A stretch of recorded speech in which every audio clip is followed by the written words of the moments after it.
Guys welcome back to my channel आयो शर्मा। आज म फेरि तपाईहरुलाई जीके क्वेशन भन्न गइरहेको छु गाइज।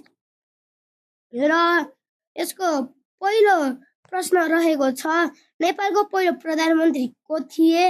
यसको सही उत्तर हो भीमसेन थापा। र अर्को प्रश्न उत्तर रहेको छ, नेपालको पहिलो वैज्ञानिक को थिए? यसको सही उत्तर हो ज्ञानेन्द्र शमशेर।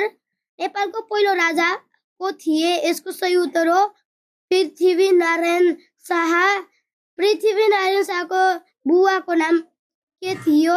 पृथ्वीनारायण शाहको बुवाको नाम के थियो? यसको सही उत्तर हो नरभूपाल शाह। नेपालको अन्तिम राजा भनेर कुन राजालाई चिनिन्छ? यसको सही उत्तर हो ज्ञानेन्द्र विक्रम शाह।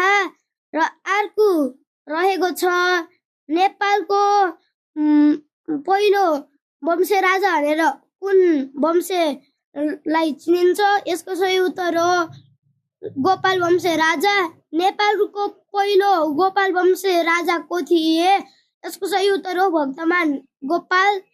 र अब भएको यो अन्तिम प्रश्न उत्तर छ र यो छ, नेपालको पहिलो फिल्म के थियो? यसको सही उत्तर हो आमा। म अझै एउटा भन्न गइरहेको छु हजुरलाई चाहिँ, विश्वको पहिलो फिल्म के थियो? यसको सही उत्तर हो राउस गार्डन सिन। यो जम्मा 2 सेकेन्डको फिल्म थियो। ल आजको लागि यति, मिलौँला अर्को भिडियोमा। बाई।